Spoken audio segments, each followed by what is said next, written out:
start with the idea of the producerist. The producerist is a person who feels that because he contributes, he has more say than someone who doesn't contribute. So who does contribute, doesn't contribute. You know, workers of the land, industrialists, professionals, people who create wealth. You know, in modern day terms, one might call it the job creator. Right? I'll read you a little passage.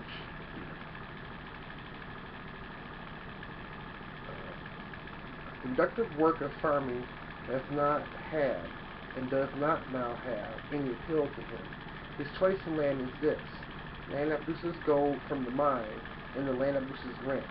Land that produces more potatoes and wheat has not directly interested him.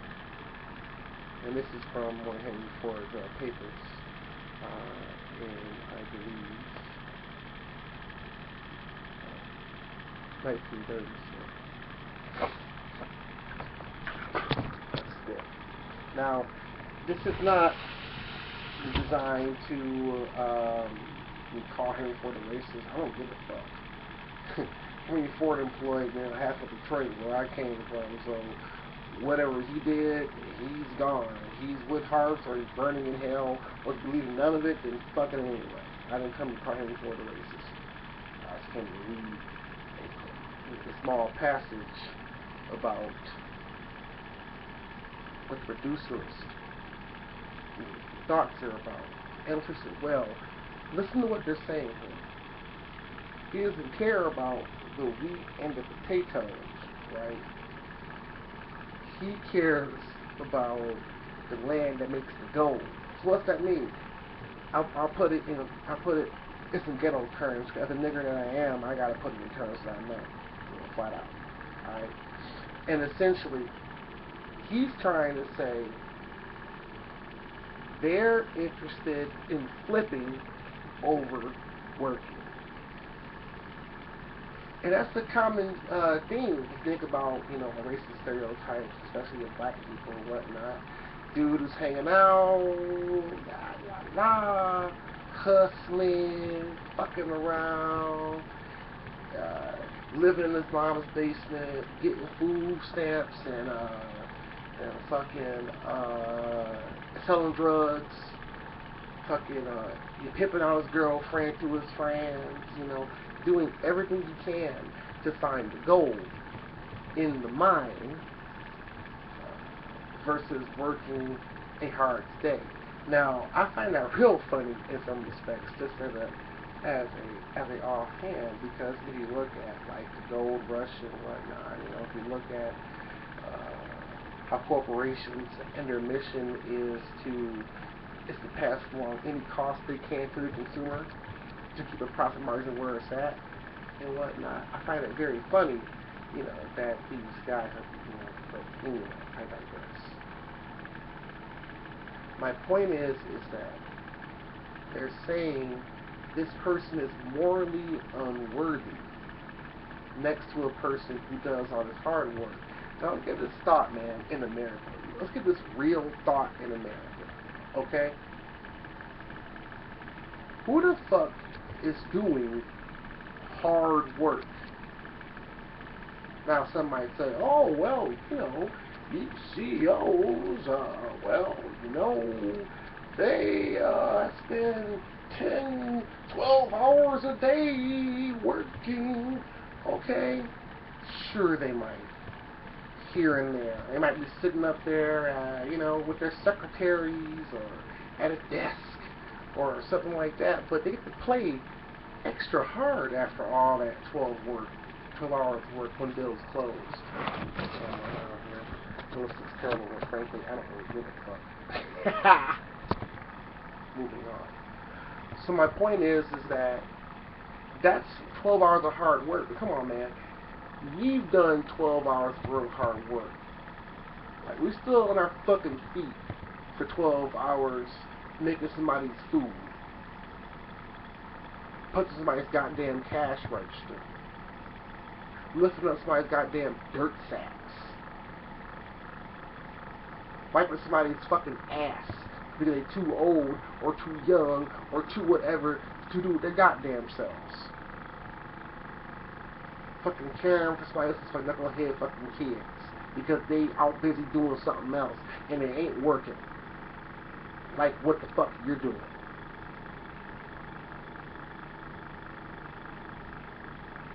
You know, we spend 12, 13, 14 hours a day on some real shit, but never really getting full time. No sir. We get 15 hours here, we get 10 hours there, we get 25 here.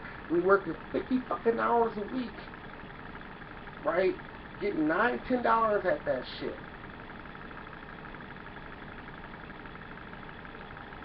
And getting some motherfucking welfare, right? And I know you hear me out there. Don't fucking act like you don't fucking hear me talking to you.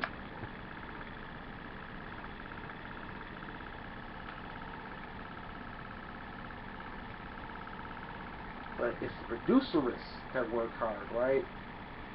They're the ones that set the business up. They're the job creators in this bitch. And that just makes it A-okay, right?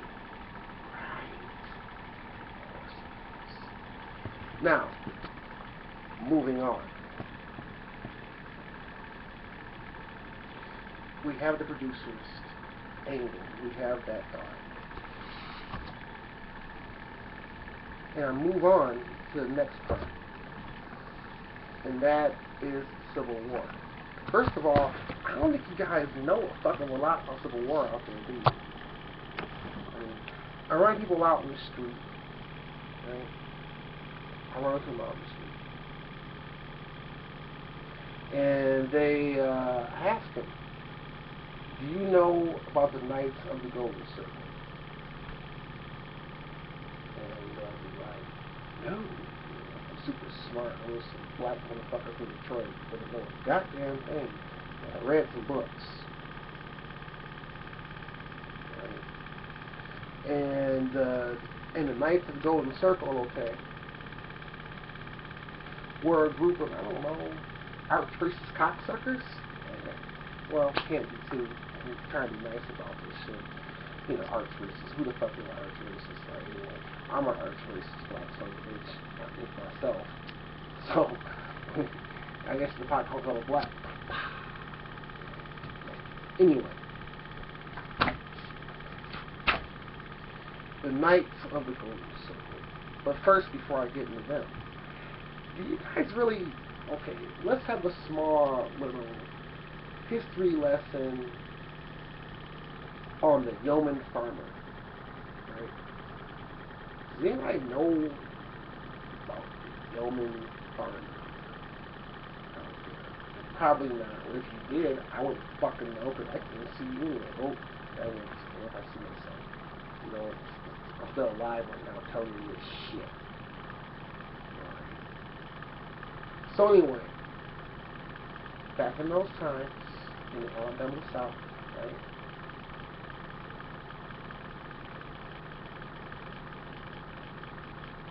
Things were tipped towards slave owners. And they took up a lot of the large parcels, making it pretty hard to compete with them. If you're some independent yeoman farmer with a couple slaves and they got like 300 slaves. Or you're just somebody that doesn't own slaves because it's expensive to own somebody else and pay for their life and feed them and take care of when they're sick.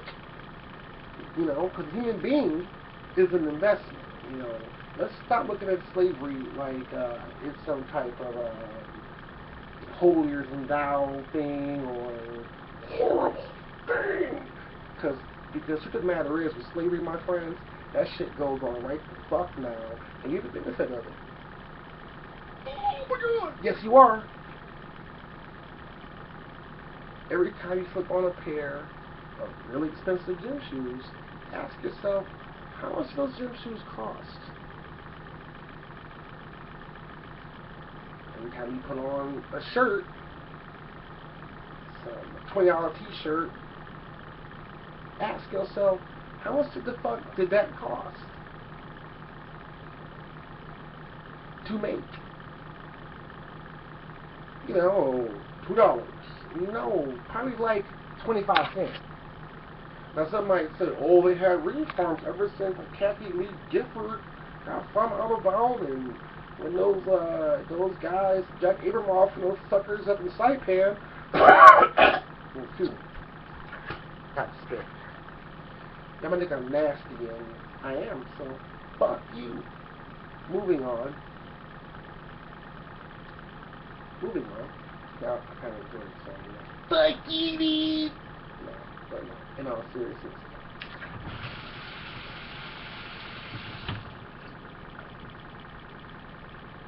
We're up in, you know, that shirt was probably made by somebody who had much more choices than it was to have that job. Furthermore, let's take it even deeper than that. Right now, in the privatized prison systems, okay, oh, it's hot. Smoking hot. My computer. What's that? Alright. Okay. So, when you look at privatized prisons and those things and whatnot, that's modern day chattel labor. Alright, some poor fucker goes to jail, gets arrested, gets thrown into some fucking clay cell, right? Asshole, right? So, your choices are when you see them in jail. Do something or stare at the fucking wall. Or get into trouble, right? So you're trying to serve your sentence and not get into fucking trouble. So you take a job up, right? You know, rehabilitate you, teach you about work, keep your hands busy so you're out raping and stealing and stabbing people, you know, whatever your little hands were doing that got you up in that fucking prison cell in the first place. Or dealing real drugs. So anyway, there you are. Put you in your job, wherever the fuck it is, stamping license plates. Right? So here in Michigan, let's take it like the old school, stamping license plates, right? Just that little industry. Alright, here in Michigan, I don't know where it is, how you guys are, where you're at, but I got myself one of those waterfowl fucking license plates because I'm thinking myself as some yuppie bastard who can afford $100+ fucking license plate, right? With lean on it, so I feel real good about myself. Like, oh, look at you, I care about the environment so much, right? So anyway, I get that loan license plate for $135. Just make a number up. You think the motherfucker who made a license plate, what you got paid? A quarter an hour? Do the math. That's a killing. And there's so many other countless projects that prisoners are on right now. Right as we fucking speak, as you watch this son of a bitch. Right? Or maybe a few hours later or a few hours prior. The prisoners are out on a fucking work game for some corporation or some entity that pays for that chattel labor. Look that shit up. No fucking chattel is. Or shall we look it up for you? Let's look it up for you, okay? I'll read what chattel means so you motherfuckers know what I'm trying to say. I'm trying to tell you something. Chattel labor. Doo-dah, doo-dah. Can't tell traffic 5 miles long. Looking up the fucking definition. And it rhymes. I don't give a shit. Alright, let's see. Chattel fucking slavery.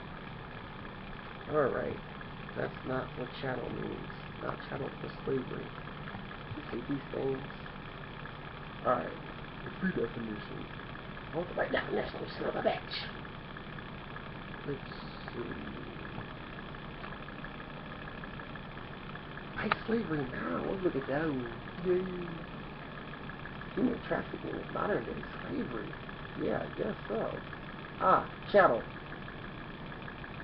Any article of tangible property other than land, buildings, and things annexed to land. A movable article of personal property. A slave. Thank you. Oh wow, you can see the titties. That's pretty fucking hardcore. Okay, moving on. Now,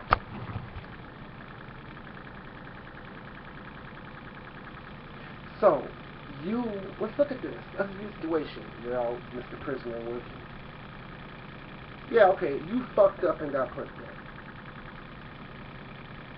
So you're there. It's not really your choice, but someone says, well, you made it your choice when you get out of crying. Yeah, okay. We're going to leave that shit where it's at right now. Okay, fine. You're there, not really your choice, but you made it your choice. Whatever. Right? You're told two things. You got to have a job while you're in prison, sucker. Pick one. You pick your job while you're in prison. So you can learn how you work, nobody fucking hire you when you get out. But anyway. So you do all that shit. You get paid your quarter an hour. But do you see your quarter an hour? Maybe in some prisons, yeah, Anthony Gibbs, you get the commissary. Okay, that's great. I get myself a fucking Mr. Goodbar when I get ripped in my asshole. I get my Mr. Goodbar and enjoy it. But anywho, so, but odds are they may not give you a fucking dime of that money you worked for until you walk out of prison. When they give you a check for $200 that you earned in that bitch, and I said earned, E-A-R-N-T, earned in prison. Moving on. So we get back to the Knights of the Golden Circle and what this means. All right. There we have the Knights of the Golden Circle, right? Started by General, and he called himself George Dickens.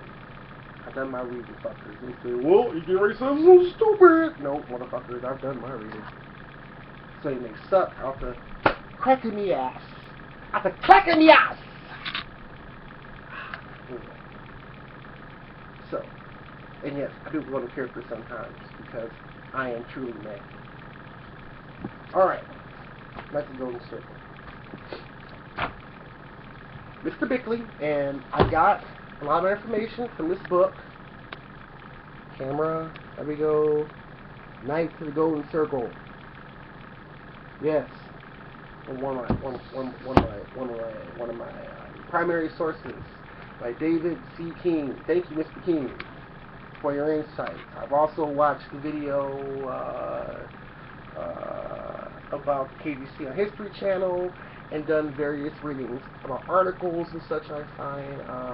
I would post a bibliography for you, but I don't have it ready for you. But trust me, I have done some reading. Feel free to fucking post something and let me know I've lost my mind, or say, Mr. Gibbs, you're a foul-mouthed loud son of a bitch, and you're totally wrong. Fine, post that shit. Please post that shit. I want it. Moving on. The Knights of the Golden Circle. Alright. Yep. Mr. Bickley. Kind of echoing the sentiments of the time. Because, see, upon reading that book and kind of looking at what you guys really want to do, it really struck me. It was like you manifest destiny on a steroid. That's the best way to put it. I didn't appreciate it, and I think many people wouldn't appreciate really the amount of kind of conquer lust that was there during that time, and so you had these guys doing sort of filibusters, which you may find in this book in the aforementioned book, And essentially, these filibusters were designed to, I don't know, as a private takeover of somebody else's country. You know, almost akin to like, say, Halliburton or Blackwater said, "Hey, we're going to go attack Cuba and take it over and add to the United States as a special project. You want to sign up to do it? Come on down to Miami." You know, it's pretty much what they did. And so they tried in Cuba, or maybe I think they were gonna try and kind of backed up off of it. Some of the folks who weren't with them had tried up in Mexico from California, and they got slaughtered. So anyway, and keep in mind too, as the book pointed out, these guys were the only ones thinking about this.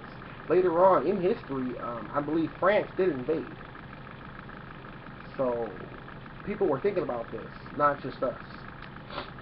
So anyway, these guys had concluded, you know, Bickley and others. I'm not going to go into all their rituals and these. That's just a whole lot of shit. Read the fucking book. So anyway,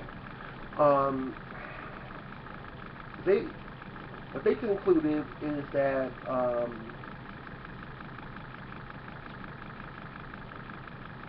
by invading Cuba and Mexico and the Caribbean and a big, you know, chunk of South America, they can create like 25 new slave states, right?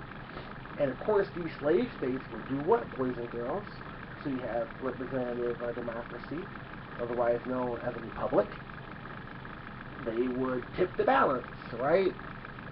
Kind of nullifying anything that the free states have to say about anything going on. Like, people can just show up with their slaves wherever the fuck they want to go out in the West, and you can go suck a dick. You know. And indeed,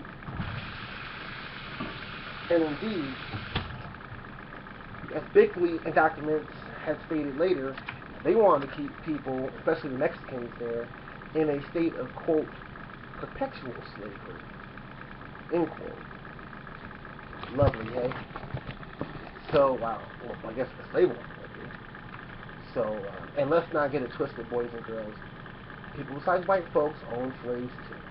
So this is not a I hate whitey shit. No. If you think it's I hate whitey shit, you're wrong. I'm putting that on there. I blame nobody for history. That shit is history. I'm going to discuss it, understand it, not blame anybody for a goddamn thing. Okay? Let's get that clear. I am not here to blame anyone for fucking history. If you don't take nothing else from this motherfucker, take that with you, please. Okay? That shit done happened. That's it. That's all. Aunt Jesus here to fucking talk about it, man. What can I say? Okay. Now then.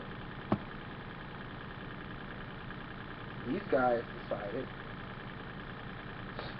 that, well, as they saw as the country was moving towards secession, they decided that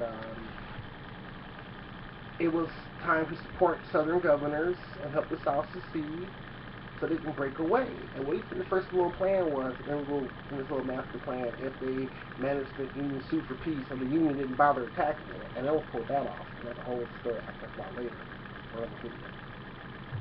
So anyway,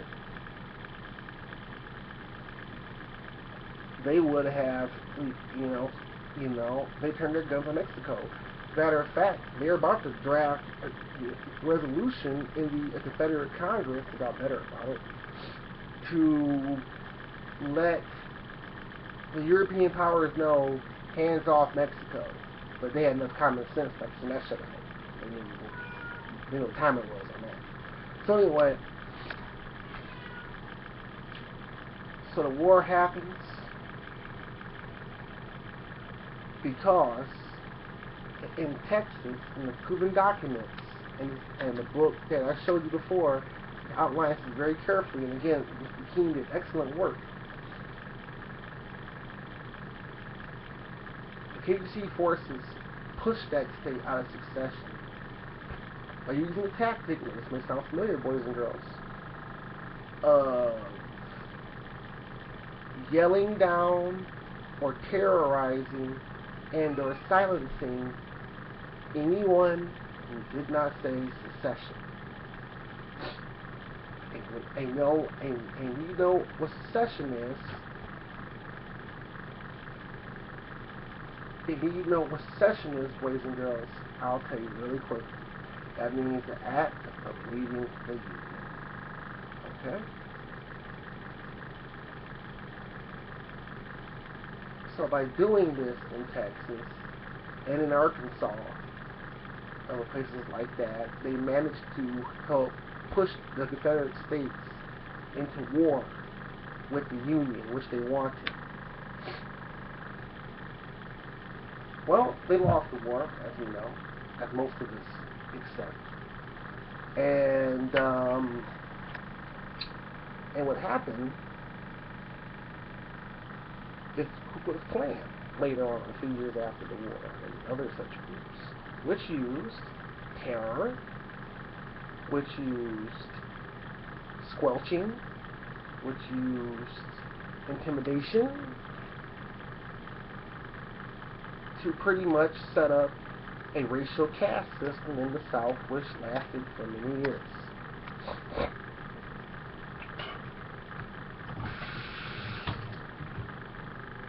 And what are some of the things that are talked about? They talk about white supremacy. They talk about how certain people are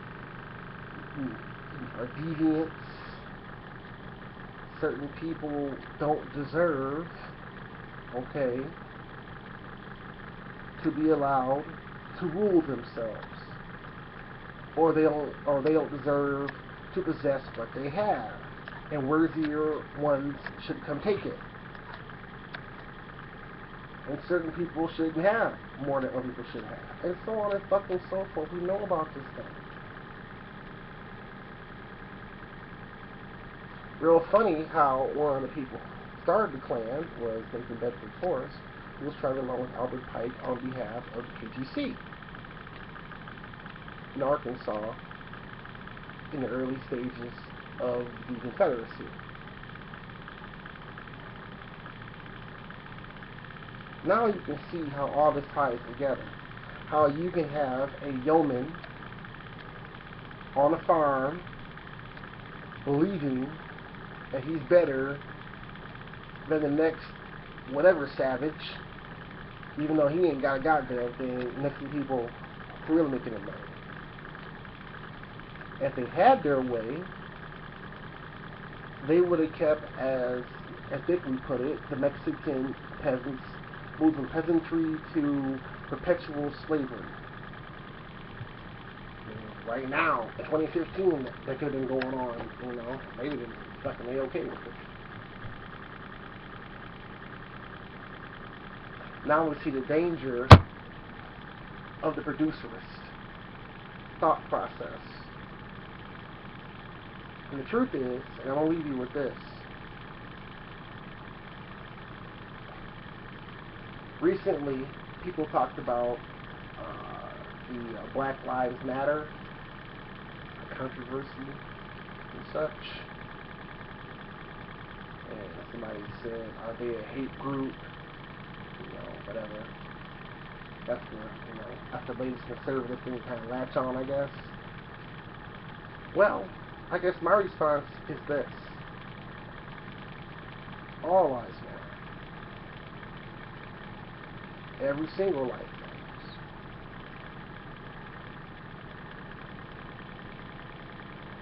From the most racist cocksucker to the most benign guy.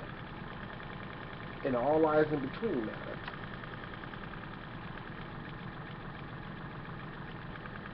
Whereas redemption and growth only with life.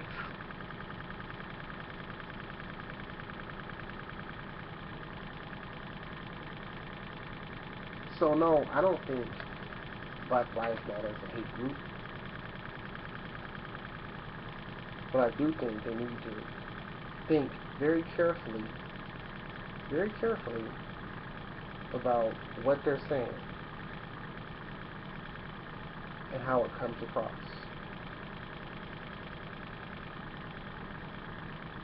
Anyway, enough of my digression.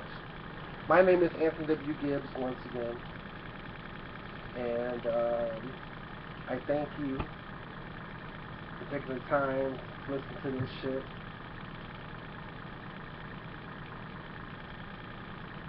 I promised myself I wouldn't become another crazy YouTuber, but recent events in my life have kind of made it so that's what I am. And odds are, that's what I'm going to be. That's what I'm left with.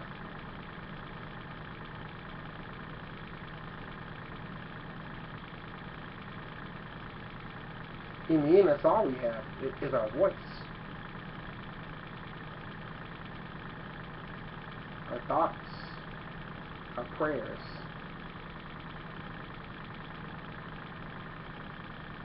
In the end, all we have is our identity and how we choose to form it.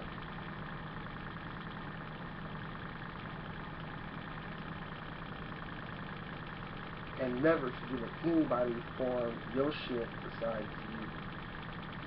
Alright?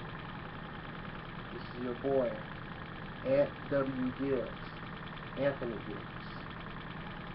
And if you want to refute me or write me an email telling me to go fuck myself, or you want to talk about this shit, whatever, I invite you to email me at antgibbs00756 at yahoo.com. Or get at me on Google Plus, or send me a Facebook message. Look me the fuck up. I may not add you as friend or whatever, but I'll try to look in the fucking box to see who